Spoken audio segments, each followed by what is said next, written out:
بسم اللہ الرحمن الرحیم۔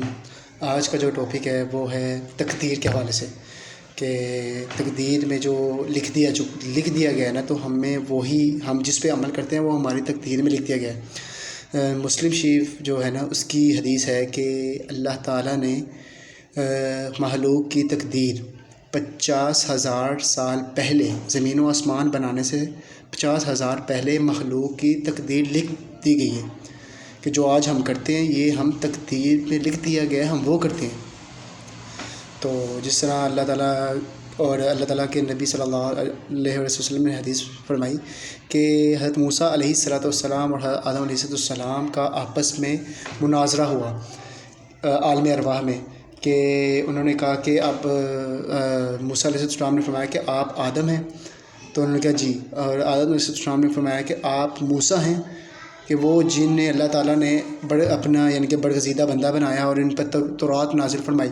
ان کا جی، انہوں نے کہا آپ آدم، موسیٰ نے کہا کہ آپ وہی آدم ہیں جنہوں نے نافرمانی کی اور اللہ تعالیٰ نے انہیں جنت سے یعنی کہ اتار دیا اور وہ زمین پر رہے، تو اگر آپ ایسی یہ غلطی نہ کرتے تو اللہ تعالیٰ آپ کو جو ہے نا زمین پر نہ اتارتا، اور آپ کی جو اولاد ہے وہ قیامت تک جنت میں ہی پھیلتی، وہیں رہتی، ان کو یعنی کہ کوئی خطا نہ ہوتی ان سے۔ تو حضرت آدم علیہ السلام نے فرمایا کہ آپ یہ بتائیں، قرآن جو یعنی کہ تورات آپ پہ اللہ تعالیٰ نے نازل فرمائی ہے، وہ کتنے عرصے پہلے آپ پر یعنی کہ یہ مجھ سے یعنی میری پیدائش سے کتنے سال پہلے جو تورات جو ہے نا نازل اللہ تعالیٰ نے لکھ دی تھی۔ انہوں نے موسیٰ علیہ السلام نے فرمایا کہ آپ یعنی کہ حضرت علیہ السلام کو فرمایا کہ آپ کی پیدائش سے 40 سال پہلے اللہ تعالیٰ نے تورات لکھ دی تھی۔ انہوں نے کہا کہ یہ دیکھیں، آپ خود اس چیز کو دیکھیں کہ اللہ تعالیٰ نے تورات 40 سال پہلے مجھ سے یعنی میری پیدائش سے 40 سال پہلے تورات لکھ دی تھی، تو اس میں کیا کہا تھا کہ آدم علیہ السلام نے نافرمانی کی اور اللہ تعالیٰ نے انہیں جنت سے نکال دیا۔ یہ میری پیدائش سے 40 سال پہلے تورات میں اللہ تعالیٰ نے واقعہ لکھ دیا، تو یہ تقدیر میں تھا، تو آپ مجھے کیوں ملامت کریں، یہ تو اللہ تعالیٰ نے میری تقدیر میں پہلے لکھ دیا تھا۔ اس وجہ سے آدم علیہ السلام حضرت موسیٰ علیہ السلام پر برتری لے گئے۔ تو انہوں نے یہ بات کی تقدیر کے حوالے سے ہمیں بڑی یعنی کہ کنفیوژن رہتی ہے کہ یار ہم نے یہ کر دیا، اس کا مطلب ہماری تقدیر میں لکھا ہوا نہیں، یہ آپ کا ذہن ہے۔ آپ یہ کہتے ہیں کہ ہم نے جو کر دیا تقدیر میں لکھ دیا۔ اللہ تعالیٰ کا نبی صلی اللہ علیہ وسلم کی حدیث ہے کہ تمہاری تقدیر یعنی کہ اللہ تعالیٰ تمہیں یعنی کہ جس طرح تمہاری تقدیر ہوتی ہے نا، اللہ تعالیٰ نے تمہیں اسی راہ پہ چلایا ہوتا ہے۔ اگر تمہیں غلط کام تم سے ہو رہے تو اس کا مطلب ہے تم جہنمی ہو، یعنی کہ تم برے راہ پہ اس وجہ سے چلے ہو کہ تمہاری نیت یہ تھی۔ تو اللہ تعالیٰ اگر چاہے تو تمہیں جو اچھے لوگ ہیں ان کو اللہ تعالیٰ نے اچھی راہ پہ کیوں لگایا ہے؟ کیونکہ ان کی تقدیر ایسی ہے۔ تو آپ دعا کریں اللہ تعالیٰ سے، اللہ تعالیٰ مجھے معاف فرما دے، اللہ آپ نے گناہ سے توبہ کریں اور اچھی تقدیر کی دعا کریں، کیونکہ تقدیر حضور صلی اللہ علیہ وسلم کا ایک فرمان ہے کہ تمہارا زندگی کا دار و مدار آخرت یعنی کہ تمہاری تقدیر پہ ہے۔ بعض حضور صلی اللہ علیہ وسلم نے حدیث فرمائی کہ ایک شخص ہے، وہ جنتیوں جیسے یعنی کہ جنتیوں جیسے وہ اعمال کرتا رہتا ہے، نیک اعمال کرتا ہے، آخر کار وہ ایسا ہوتا ہے کہ اس کی جنت اور اس کے درمیان ایک ہاتھ کا فاصلہ رہ جاتا ہے، اس کے بعد وہ جنت میں داخل ہو جاتا ہے، کہ وہ کیا کرتا ہے اسی وقت یعنی کہ ایک پاؤں اٹھانا دوسرے جنت میں چلے جانا ہے، تو وہ اسی وقت اس کے تقدیر کا لکھا ہوا اس کے آگے آ جاتا ہے اور وہ گناہ کرتا جہنم میں چلے جاتا ہے۔ اور ایک بندہ ایسا ہے جو بدبخت ہے، یعنی کہ وہ گناہ کرتا رہتا ہے، اور اس وقت اس طرح ہوتا ہے کہ وہ یعنی کہ اس کے اور جہنم کے درمیان ایک ہاتھ کا فاصلہ رہ جاتا ہے، تو وہ یعنی کہ یعنی کہ اس کی تقدیر کا لکھا ہوا اس کے آگے آ جاتا ہے اور جنتیوں جیسے اعمال کرتا رہتا ہے، اور پھر وہ ایسا یعنی کہ جنت میں داخل ہو جاتا ہے، اس کی تقدیر کا لکھا ہوا ہے۔ اور ایک دفعہ نا حضرت یعنی کہ انصار کے نا ایک بچہ جو ہے نا وہ وفات پا گئے، تو انہوں نے کہا کہ حضور صلی اللہ علیہ وسلم آپ آئیں اور جنت میں یعنی کہ ان کا جنازہ پڑھائیں، بچے کا انصاری بچے کا جنازہ پڑھائیں۔ تو حضرت عائشہ صدیقہ رضی اللہ تعالیٰ عنہ ہماری اماں جان وہ کہتی ہیں کہ دیکھیں حضور صلی اللہ علیہ وسلم کس طرح پیارا بچہ ہے، کہ وہ جنتی ہے ماشاءاللہ، وہ جنت کی یعنی کہ ایک چڑیوں میں سے ایک چڑیا ہے۔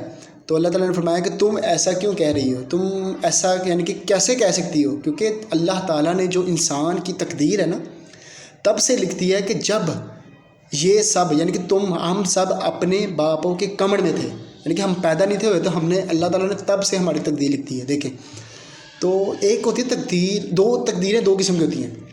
ایک تقدیر ہوتی ہے تقدیر معلق، ایک ہوتی ہے تقدیر مبرم.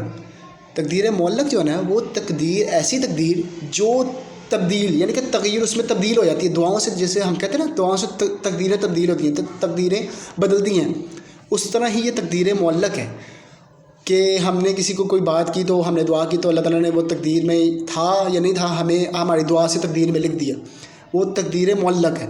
اور تقدیر مبرم وہ ہے کہ وہ اٹل ہے، وہ ہونی ہے. اگر ایک بندہ ہے وہ اس کی 50 سال یعنی کہ 60 سال اس کی عمر تھی تو اس نے اپنی ماں باپ کی یعنی کہ خدمت کی، اس نے نیک اعمال کیے تو اللہ تعالیٰ نے اس کی زندگی بڑھا دی. تو اس کا مطلب ہے کہ وہ مبرم، اس نے مرنا تو ہے ہی ہے، فائنل یہ مرنا تو موت تو برحق ہے، موت آنی ہے. تو اس نے نیک اعمال کیے، اللہ تعالیٰ اس سے راضی ہوا، اللہ تعالیٰ نے اس کی 10 سال یعنی کہ اور مزید بڑھا دی کہ 70 سال اس کی عمر کر دی. تو ہمیں سوچنا چاہیے کہ ہم یعنی کہ اگر ہم گناہ کر رہے ہیں نا تو ہمیں سوچنا چاہیے کہ یار یہ نہ کریں کہ ہم یہ کہیں کہ یار ہماری تقدیر میں لکھا ہوا ہے تو ہم کر رہے ہیں. یہ نہیں، آپ یہ دیکھیں کہ یار ہم کر رہے ہیں تو ہو سکتا ہے کہ یار ہم اسی گناہ کے بل ہم جہنم میں چلے ہیں. اللہ سے دعا کریں اللہ تعالیٰ مجھے معاف فرما دے. ہم گناہ کر رہے ہیں تو ہماری تقدیر ایسی لکھتے جس سے ہمیں فخر ہو کہ یار ہم یعنی کہ حضور صلی اللہ علیہ وسلم کے امتی ہیں تو ہماری قسمت میں بہت اچھا ہم لکھتے کہ ہمارا جو حاتم ہے نا وہ بالایمان ہو اور ایمان پر ہو اور جنت میں ہمارا مقام اچھا ہو. تو ہمیں چاہیے کہ ہم اس چیز پہ غور کریں کہ یار ہماری قسمت تو چلیں آپ نے اللہ تعالیٰ نے جیسی لکھ دی ہے تو آپ یہ دعا آپ یعنی کہ ہم مسلمان ہیں، بحیثیت مسلمان ہم شکر کریں کہ دیکھیں اللہ تعالیٰ نے ہماری قسمت میں مسلمان ہونا لکھ دی ہے.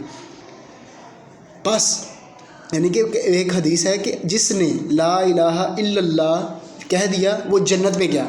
اس کا مطلب یہ نہیں کہ ہم بس لا الہ کہہ دیا تو ہماری قسمت میں یہ ہو گیا کہ ہم بس جنت میں جا رہے ہیں. نہیں، آپ کو یعنی کہ لا الہ کا جو تقاضا ہے، اللہ تعالیٰ نے جو فرائض اور جو حقوق یعنی کہ حقوق و فرائض ہم پہ لازم کیے ہیں ہم اس کو بجا رہے ہیں. ہم یہ نہیں کہ ہم نے لا الہ پڑھ لیا تو ہم بس جنت میں جائیں. نہیں، قرآن میں اللہ تعالیٰ نے 700 سے زائد مرتبہ نماز کا حکم دیا. نماز وہ یعنی کہ ایک رکن ہے، قرآن یعنی کہ اسلام کا دوسرا رکن ہے.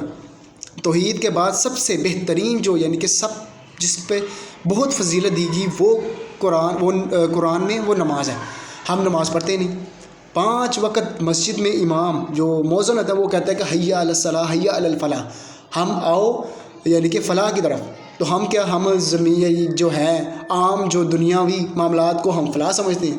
اللہ نے فرما دیا جس کو فلاح تو ہم اس کو چھوڑ کے ہم دوسری طرف جا رہے ہیں. ہم غور کریں کہ ہم کس جگہ پہ کس مقام پہ کھڑے ہوئے ہیں. تو ہمیں سمجھنا چاہیے کہ اللہ تعالیٰ ہمیں کس چیز کی طرف بلا رہا ہے، ہم کس چیز کی طرف جا رہے ہیں. ہم مسلمان ہیں، ہمیں غور کرنا چاہیے کہ یار ہم غلط ہیں اور اللہ تعالیٰ سے دعا بھی کرنی چاہیے اللہ تعالیٰ ہمیں صراط المستقیم پہ چلا. یہ بات کہتے ہیں اہدنا الصراط المستقیم صراط الذین انعمت علیہم غیر المغضوب علیہم ولا الضالین آمین. صراط الذین انعمت علیہم یعنی کہ اہدنا الصراط المستقیم. اے اللہ، بعض ایسے لوگ ہیں وہ کہتے ہیں کہ ہم یعنی کہ اس کا ترجمہ کرتے ہیں کہ ہمیں سیدھا رستہ دکھا. نہیں، اس کا ترجمہ یہ ہے کہ ہمیں سیدھے رستے پہ چلا. ہم نے سیدھا رستہ تو دیکھ لیا کیونکہ حضور صلی اللہ علیہ وسلم آئے، انہوں نے جو ہمیں شریعت دی ہم نے دیکھ تو لی ہے. اب اللہ تعالیٰ اس جو شریعت ہے اس پہ یعنی کہ یہ سیدھا راستہ ہے اس پہ چلنے کی توفیق دے. ہم میں یہ بہت بڑی کنفیوژن ہے. ہم جو ہے نا بعض احباب ہیں وہ یہ ترجمہ کرتے ہیں کہ اہدنا الصراط المستقیم کا ہے کہ ہمیں اللہ تعالیٰ سیدھا راستہ دکھا، مگر نہیں، دیکھ تو ہم نے لیا الحمدللہ اللہ تعالیٰ کی توفیق سے رسول اللہ صلی اللہ علیہ وسلم کے کرم سے ہم نے سیدھا راستہ دیکھ لیا، مگر ہم میں اللہ تعالیٰ سیدھا راستے پر چلنے کی توفیق نصیب فرمائے. یہ دعا کرنی چاہیے اور اللہ تعالیٰ ہم سب کو عمل کی توفیق نصیب فرمائے.